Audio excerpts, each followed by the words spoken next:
출애굽기 30장 1절부터 10절까지입니다.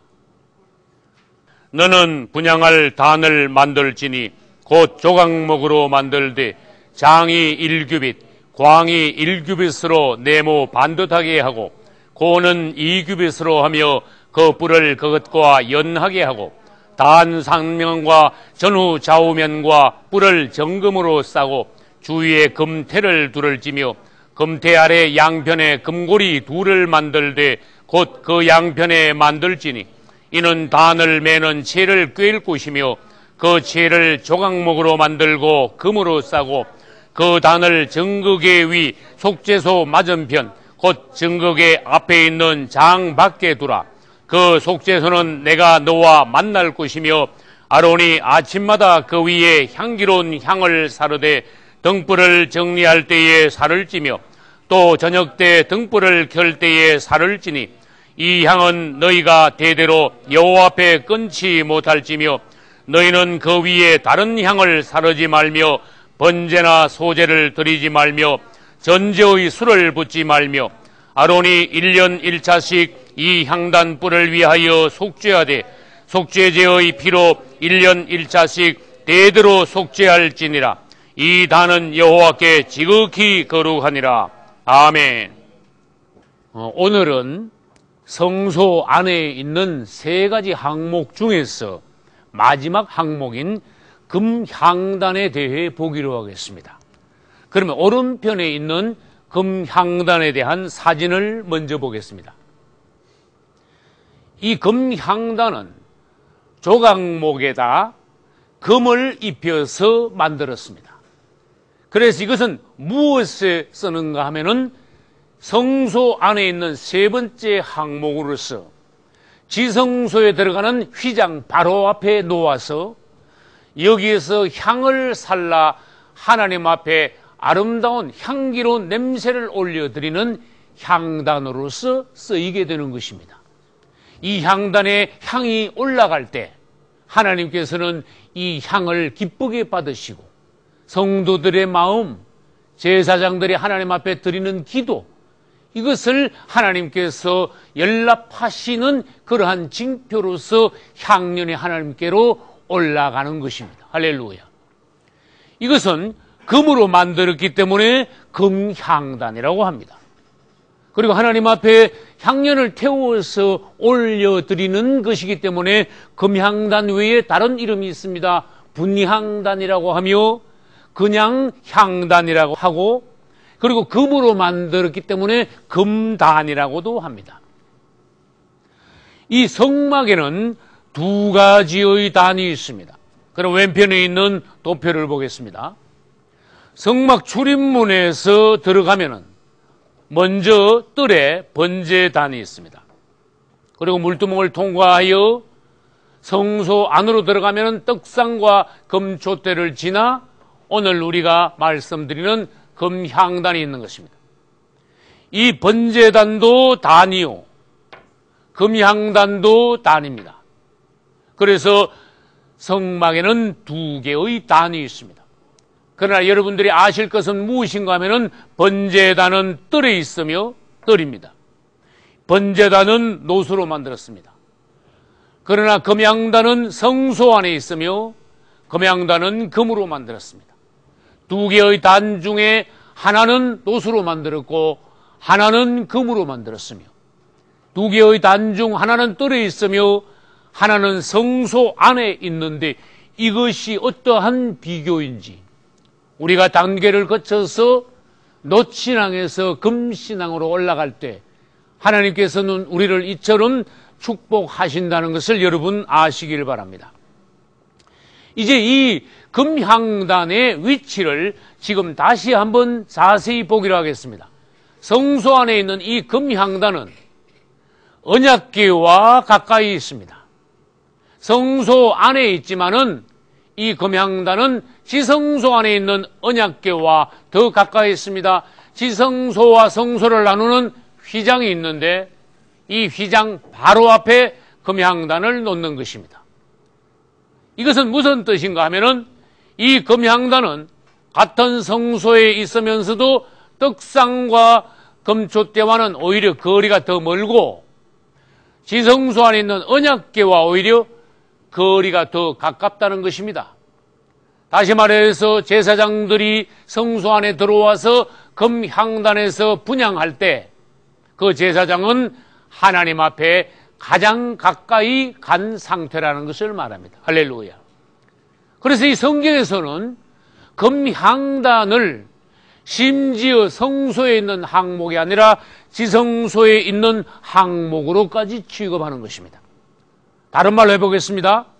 금향단 앞에 가서 제사장이 분향할 때 그는 심지어 지성소에 들어온 것으로 하나님께서는 간주하신다는 것입니다. 할렐루야. 오늘 출애굽기 40장 5절에 보면은 금향단을 증거궤 앞에 두라. 휘장이 있어서 그렇지 이 휘장만 없다면은 이 금향단은 증거궤, 언약궤 바로 앞에 있다는 것입니다. 그래서 이 금향단까지 올 때는 하나님의 임재인 언약궤 앞에 제사장이 도달했다는 것입니다. 그리고 아까 말씀드린 대로 히브리서 9장 3절로 4절에는 둘째 휘장 뒤에 있는 지성소에 금향로와 언약궤가 있다고 심지어 그렇게 말씀하셨습니다. 또 다시 설명해 보겠습니다. 이 둘째 휘장 뒤에 있는 지성소에 금향단과 언약궤가 있다. 이렇게 말씀하셨어요. 우리가 지금 그려 있는 이 그림과는 영적인 의미가 다르다는 것입니다. 그래서 지성소에 있는 항목으로서 금향단과 언약궤 두 가지 다가 지성소에 있다고 성경은 말씀하신 것입니다. 이 제사장들이 하나님 앞에 가장 가까이 갈 수 있는 방법은 무엇입니까? 금향단에서 분향함으로써 가장 가까이 갈 수 있습니다. 다시 말해서 성막을 통하여서 오늘날 우리가 하나님 앞에 어떻게 하면 가장 가까이 갈 수 있느냐 하는 것을 하나님께서는 보여주신 것입니다. 오늘날 우리 그리스도인들은 신약의 왕 같은 제사장들입니다. 할렐루야. 그래서 이 금향단에서 분향하는 것은 무엇을 상징하는가 하면은 왕 같은 제사장들인 신약의 성도들이 기도 생활하는 것을 나타내고 있습니다. 요한계시록 8장 3절로 4절에는 하나님의 보좌 앞에도 금단이 있다고 했습니다. 이 성막 안에 있는 금향단은 하늘에 있는 것의 모형입니다.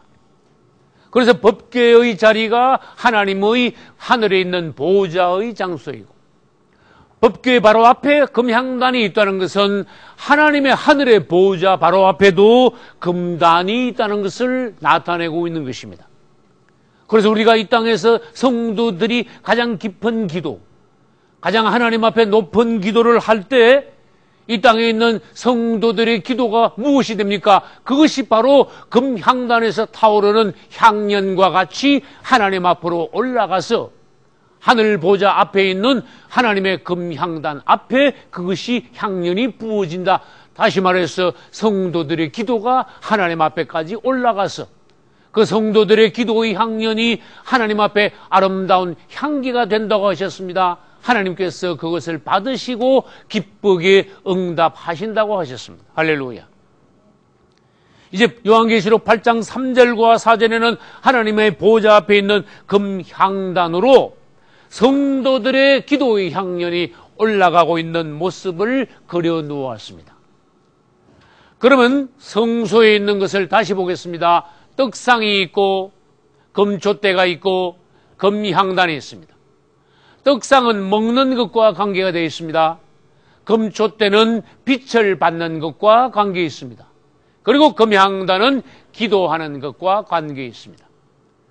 제사장이 되어서 뜰을 지나 성소 안으로 들어가서 하나님을 섬길 때 제사장들은 하나님으로부터 생명의 떡을 공급받고 그분으로부터 비춤을 받고 그 다음에 나아가서 금향단에서 주님 앞에 기도하고 주님을 섬길 때에 주님께서 이 기도를 기쁘게 받으신다는 것입니다. 하나님과 제사장의 아름다운 주 안에서의 교제와 교통이 있다는 것입니다. 할렐루야. 이제 여기에서 3단계의 기도에 대해서 보기로 하겠습니다. 성막에는 3단계의 기도가 있습니다. 첫째, 이 성막 주변에서 백성들이 거주하고 있으므로 성막 주변에 있는 백성들의 텐트에서 그들은 늘 기도할 수 있었습니다.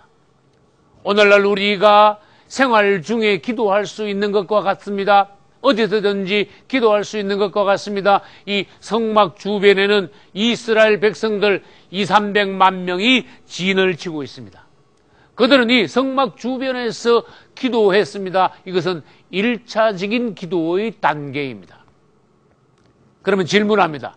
성막 주변에서 이스라엘 백성들이 기도했다면 그들은 무엇을 위하여 기도했겠습니까?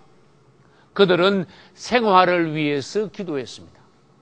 다른 말로 자기 자신을 위해서 기도한 것입니다. 그러면 2차적인 2단계의 기도는 무엇입니까? 이들이 하나님을 생각하고 하나님 앞에 나와 출입문을 지나서 번제단 앞에 와서 하나님 앞에 제물을 드리고 이 성막의 뜰에서 하나님 앞에 기도할 수 있습니다. 이것은 성막 주변에 사는 기도와 차원이 다릅니다. 왜? 하나님 앞에 나왔으니까.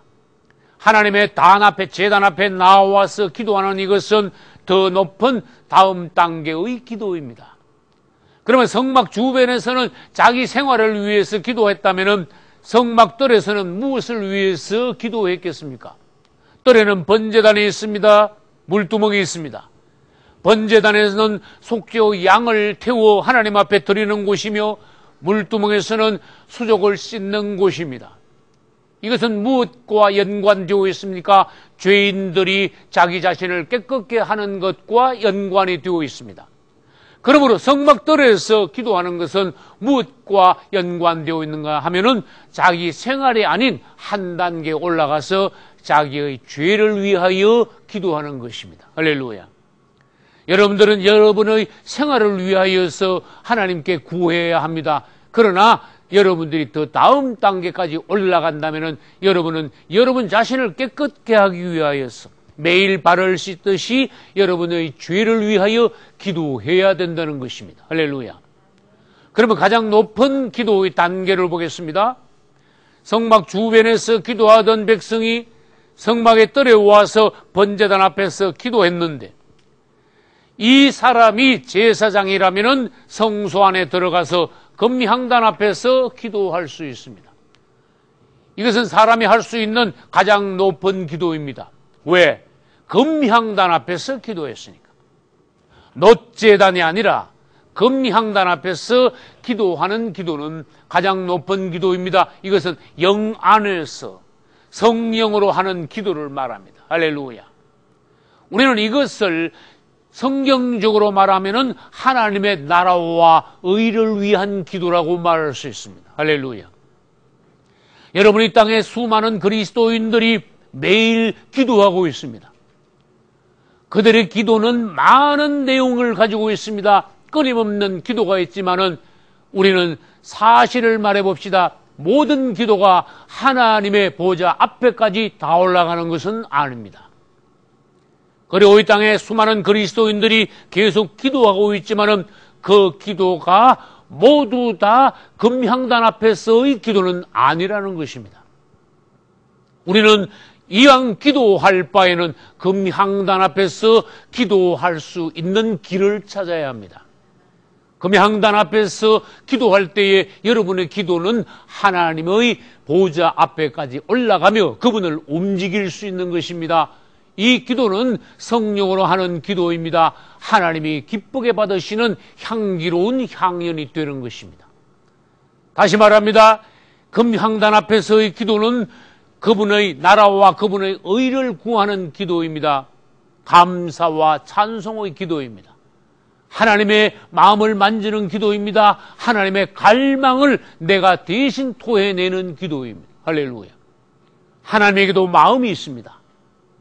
부모가 자식에 대한 마음이 있듯이 하나님께서 우리 인생들에 대한 마음을 가지고 계시며 그분은 갈망이 있습니다. 계획이 있습니다. 그분의 비밀이 있습니다.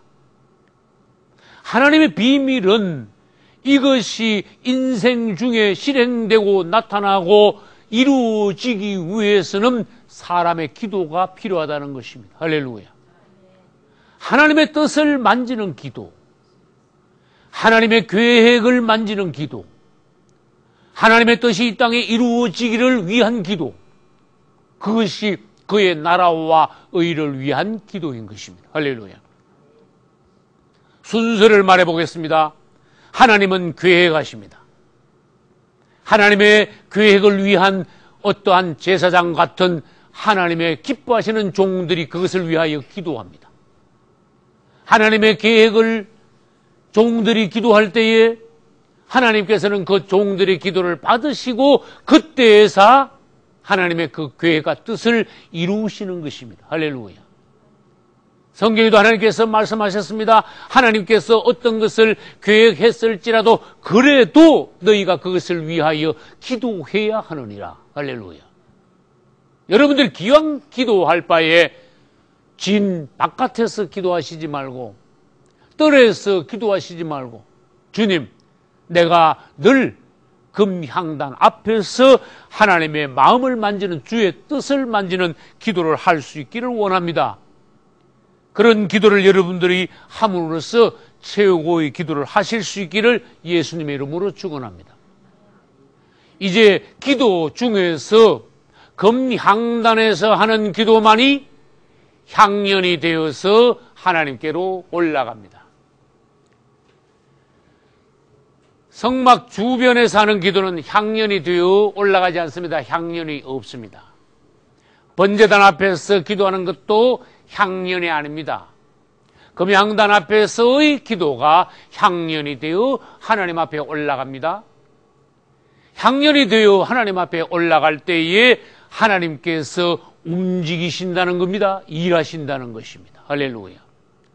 하나님의 마음이 움직이시고 그분의 천사들이 움직이시고 하나님이 명을 내리심으로써 하나님의 기뻐하시는 종들이 기도할 때에 하나님의 나라는 움직입니다. 하나님의 나라는 역사하시기 시작합니다. 할렐루야. 하나님의 열차, 기차가 있다고 생각해 보십시오. 하나님의 기차는 아무 데서나 달릴 수 없습니다. 기차가 얼마나 힘있고 기차가 얼마나 멀리까지 얼마나 많은 것을 싣고 달릴 수 있는지 생각해 보십시오. 하나님의 기차가 달릴 수 있기 위하여서는 성도들의 기도가 필요한 것입니다. 성도들의 기도, 우리의 기도는 하나님의 기차가 달릴 수 있도록 철로를 놓아드리는 것입니다. 할렐루야. 다른 말로 하면은 우리의 기도는 하나님을 매는 것입니다. 너희가 땅에서 매면 하늘에서도 매일 것이요. 할렐루야. 하나님께서는 우리의 기도에 그처럼 권세를 주신 것입니다. 다른 말로 해보겠습니다. 하나님께서는 우리의 기도를 존중하시는 것입니다. 단 그 기도가 금향단 앞에서의 기도라야 되는 것입니다. 우리가 땅에서 풀면 하늘에서도 풀리게 되어 있습니다. 금향단 앞에서의 기도는 하나님이 움직이지 않으실 수 없는 것입니다. 우리는 기도를 통하여서 하나님께서 하실 수 있는 모든 일을 기도로 할 수 있는 것입니다. 할렐루야. 구하라 주실 것이요. 이 땅에 가장 놀라운 것이 기도입니다. 이 땅에 가장 사람이 할 수 있는 가장 영적인 일은 기도입니다. 그래서 여러분 성막의 성소 안에서 보십시오. 떡 다음에 빛이 있고 빛 다음에 기도가 있습니다. 다시 말해서 우리는 말씀을 먹고 빛을 받고 그 다음에 마지막으로 하나님께 나아가서 기도하는 것입니다. 그 기도를 통해서 하나님께 가장 가까이 가는 것입니다. 여러분들이 더욱더 높은 기도, 하나님을 움직이실 수 있는 기도하실 수 있기를 예수님의 이름으로 축원합니다. 그 다음 이 금향단은 우리 죄인들을 위하여서 중보 기도하시는 예수 그리스도를 예표합니다. 로마서 8장 34절에는 그는 하나님의 우편에 계신 자요, 우리를 위하여 간구하시는 자신이라고 하셨습니다.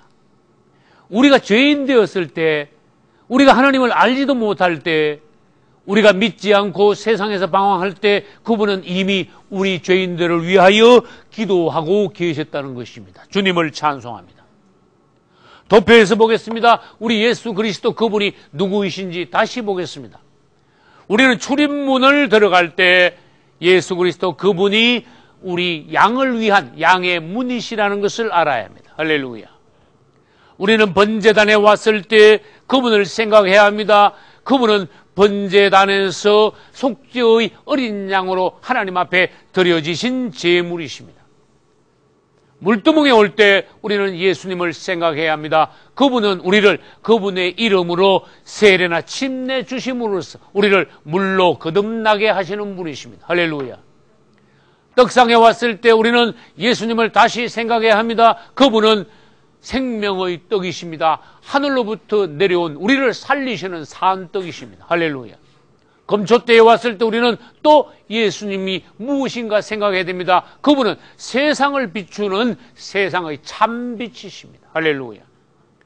이제 오늘 다시 아까 말씀드린 대로 금향단에 왔을 때 우리 예수님은 또 누구이십니까? 우리 죄인들을 위하여서 하나님 앞에 중보 기도하시는 우리의 중보자시라는 것입니다. 주님을 찬송합니다. 이 금향단이 성막의 성소 안에 있기 때문에 이 성소 안에는 제사장밖에 들어갈 수 없습니다. 그러므로 이 제사장은 성소 안에 아침 저녁으로 들어가서 금향단에 있는 향불이 꺼지지 않도록 관리해야 합니다. 그것이 오늘 본문 말씀 8절에 있습니다. 아침에도 향을 사르고 저녁에도 향을 사르고 이 향불이 꺼지지 않게 하는 것이 제사장이 맡은 직무 중에 가장 중요한 직무라는 것입니다. 여러분, 제사장은 여러 가지 일을 합니다. 그 중에 분향하는 것이 가장 중요하다는 것을 오늘 여러분들은 다시 깨달으시기 바랍니다. 그리고 이 향불이 꺼지지 않게 한다는 것은 무엇입니까? 여러분이 영 안에서 기도하기를 쉬어서는 안 된다는 것입니다. 여러분의 안에 있는 기도의 불이 꺼져서는 안 된다는 것입니다. 심지어 성경은 기도하기를 쉬는 것을 죄라고 말씀하셨습니다. 제사장들이 성소 안에 들어갈 때 가장 오래 머무르는 곳이 어디겠습니까? 금향단 앞입니다. 떡상에서 떡을 올리고 내린 떡을 떡상 앞에서 먹습니다. 그 다음에 금등대 앞에서 심지가 탄 것이 많이 없느냐, 그 다음에 감람 기름이 다 떨어지지 않느냐 하는 것을 보고 점검을 합니다. 그리고 이 제사장은 어디로 갑니까? 금향단으로 갑니다. 금향단에서는 향불은 태우면은 향불이 다 타고 나면은 꺼지기 쉽습니다. 꺼지기 전에 향을 새로 태워야 됩니다.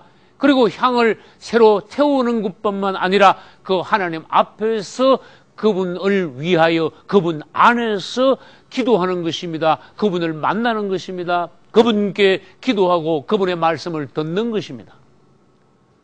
금향단 앞에서 제사장은 가장 오래 머뭅니다.